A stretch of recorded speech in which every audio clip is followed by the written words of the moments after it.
Hello friends, hello no small creators. Today we're talking about color grading, and just as an aside, if the colors seem off in this video about color grading, it's because I'm editing and coloring on my iPad Pro because I'm flying to Italy as this video is being edited. So sorry if the colors are kinda off. I know that's kinda weird for a video about color grading, but trust me, I know what I'm doing. I have a degree. I promise you, you're gonna get something out of this. Usually YouTubers have like an intro that they roll now.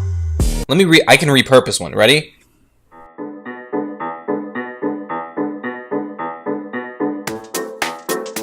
Okay, when we're talking about color grading, we're talking about three things that kind of meld together to make beautiful colors in your videos. Those three things that we're talking about are camera settings, color correction, and LUTs or color grading. All of those in tandem together create one very good cohesive grade. But if you're not kind of taking advantage of each one of these steps, then you might end up with something that is less than ideal or less than quality. So why don't we start first with camera settings? And when we're talking camera settings, we're talking color profiles. If you don't know what a color profile is, it's one of the things that you can find in the menus in your camera. And what color profile affects is what we call color information. So think about it like this. Your camera is taking in as much information about the color around where you're shooting as possible. These profiles affect how much information it can take in. Most cameras are set on the standard setting, and that's because most people don't need crazy colors. They want stuff that they can take right out of the camera. But we're not most people now, are we? By changing these color profiles to something a little less vibrant, what you can effectively do is take in way more color information, so when you bring it into color grade, you have so much more to work with. A really good example of this that I can show you guys in a second is iPhone footage versus DSLR footage. We can look at the color information and you'll see just how much more you have. So if we're talking recommended settings for your camera as far as color profiles go, always, if you have it, go with a log profile. What do I mean by log? What do we mean when you hear somebody say flat? We're not talking about setting your camera down on a table and shooting it the way there's nothing going on, it's completely flat. What we're talking about is the colors in your video, making them less vibrant. And by doing that, your camera's taking in all this information because it can see where you're at and it goes, hey, that's less vibrant than what I'm actually seeing. So it records all of this color information, and then you have that ability to manipulate that in post. Log profiles are specifically made for this. The least vibrant image you can possibly capture, it takes into your camera, so that way you can take it into your editor and make it beautiful and vibrant. If you don't have log profiles on your settings, don't worry about it. You can do what I do with my G7. That's finding the standard profile and then taking the saturation all the way down. Again, what we're trying to do here is take in as much color information as possible that you can manipulate in post. So by taking down the entire saturation of the image, what that allows your camera to do is record that information, and then in turn allows you to manipulate that in post. Now I realize what you might be thinking. Why do we want to record things dull? Why do we want things to be less vibrant? That seems to be against the grain, against what you want from your camera. That makes sense in theory, but what you're really doing is saying to your camera, I want to manipulate these colors. I don't want you to manipulate them. Here's the thing, your camera's not as smart as you are. Your camera can't make the same color decisions as you are. Your camera doesn't see color the way you do. So if you have the ability to change those colors and not your camera, you have a much more vibrant, much more full image. So once we're done shooting, what we want to do is take your footage and put it into your editor of choice. For me, I use Premiere, but these tips will work with anything that has Lumetri scopes. I know Final Cut does, I know Resolve does, I know HitFilm does. Anything that you're using, it most likely has the ability to use Lumetri scopes, and those will help you a ton with color correction. So why don't we go ahead and hop in the editor.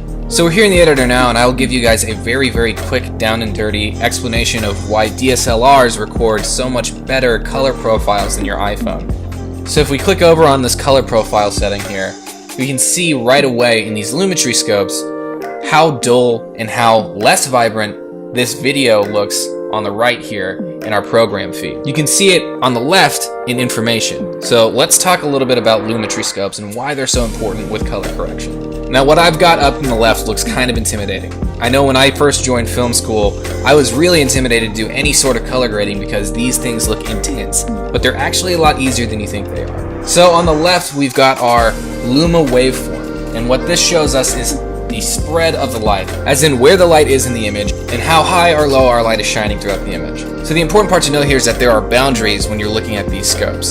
So if I come over here to basic color correction and we pull this all the way up on the highlights, you can see our lumiscopes kind of moving around here in a second.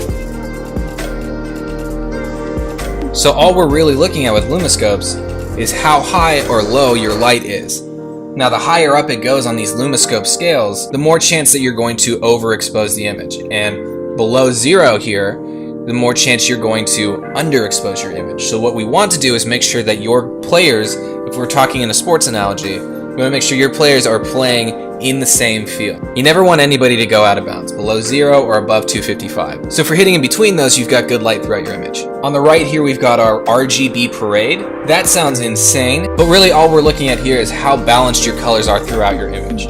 So you've got red, green, blue. Those are the general colors you're gonna find in every image. So right now it looks like in this image we've got way too much blue as opposed to our red and green.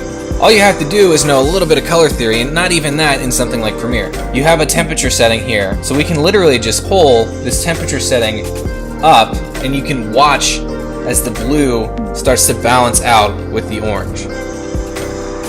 Now, I overcorrected here, but it's really simple to see how, if you're fine-tuning, you can use these scopes to make sure you get exactly the image that you want. And to show you guys what I was talking about with the DSLR versus iPhone stuff, on the left here you can see how much information is just squeezed together on this Luma waveform. Now if we go to this iPhone footage here, you can see how much more separated that color information is. That's because your iPhone's camera is meant for consumers. They want people to be able to shoot and send it directly to their friends without having to do any of this stuff. So you might be thinking to yourself, I don't understand, why don't I just put a LUT on here and call it a day? Here's the thing, if we color correct before we grade, we're allowing much more color information to be affected by that LUT, which means it's going to feel a lot better. Speaking of LUTs, why don't we go ahead and talk about LUTs and color grading. So I'm going to hop over here to one of my favorite B-rolls I've ever shot. It's a video of crabs being seasoned from the first video of my 8-week challenge. So we can see in the LumaScopes here, this is a little bit more balanced, but we can kind of mess around with the settings here and make sure we get something that we really like. So I'm going to really quick through Movie Magic, color correct this, and then we'll show you exactly what I do with LUTs.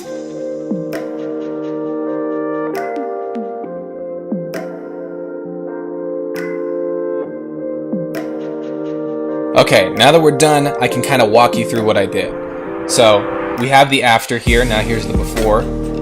You can tell we have a much more brighter, more vibrant image, something that you would see in a standard profile or something that you'd shoot on your iPhone. So very quickly, you have all of this stuff on the basic correction where we can pull temperature up and down to make sure that we have balanced colors. And I'm seeing right now that we don't have enough green in this shot. So I'm just going to pull just a bit towards our green here and make sure that we have a very balanced shot all the way around. So we can affect exposure here, but you generally don't want to do that unless you are way underexposed because it can wildly change your LumaScopes and really mess up your image. You also have contrast, and what contrast does is it expands your LumaScopes in both directions, up and down. You have highlights, which pulls the obviously highlights up towards the top of your LumaScope spectrum. You have shadows, which pulls stuff down to your LumaScope spectrum. And now the important part that you need to know about highlights and shadows is that pulling shadows down can save color from overexposed stuff, and pulling shadows up can save color from underexposed stuff. So if you see a really bright line at 0 or 100/255, you're going to want to use highlights or shadows to pull those guys back. Now you have whites and blacks here that you can pull up and down. These you need to use very carefully. Messing with whites and blacks is a surefire way to wash out your image. So I pulled my whites up very high. Generally I would say don't go above 50. I pulled these up 36 because I shot really flat and I was a little bit underexposed, but I'm really happy with how we look now, so we can jump into the creative stuff. So here's the important thing to remember when it comes to LUTs. They are for finishing images. They are not for color correcting images. Once you have your image as corrected and balanced as possible, then hop into the LUTs, because then your LUTs are going to feel a lot more effective. Now I have a huge list of LUTs on my computer, which you can see here, and I use a ton. And I don't want to go through all of them because it'd be like a 50-minute video, so I can tell you the LUT packs that I use. I use Mango Street LUTs, I use Film Riot LUTs, I use the Peter McKinnon LUTs, I also use the Premium Beat free LUTs, which are some of the best free LUTs you can get for getting really good looks. So in the case of these crabs, we kind of have this like blue-orange color thing going on right now. because of the way the crab legs are colored versus the way that the seasoning's colored and kind of the light that's coming in through the window. So if I'm looking for a LUT that would go with this, I would want to find a blue-orange kind of LUT that brings out those colors and makes them feel really, really nice. I happen to know, because I use these LUTs all the time, that the Spider-Man Homecoming LUT from the Film Riot LUT pack is very good about making things look just absolutely crisp. So here's the other thing we need to learn about LUTs. You don't want the intensity all the way up, because if you do that, you have the potential of breaking the image. So when we're talking about breaking the image, we're talking about when you see all these little dots and all these like noise particles that are going on in the video. It's because you're taking these LUTs and you're pushing your video past what it can handle. So I always pull my intensity down to like 55, because not only does that help make sure that you're not breaking your image, it also looks a lot more natural on your video.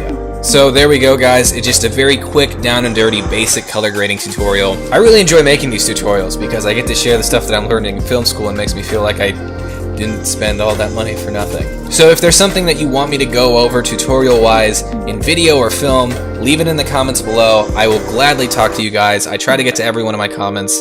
You guys are awesome. Thank you so much for watching the video. Hit the subscribe button if you haven't, or don't. I'm not your daddy. I don't have control of you. I hope you have a wonderful day. Peace.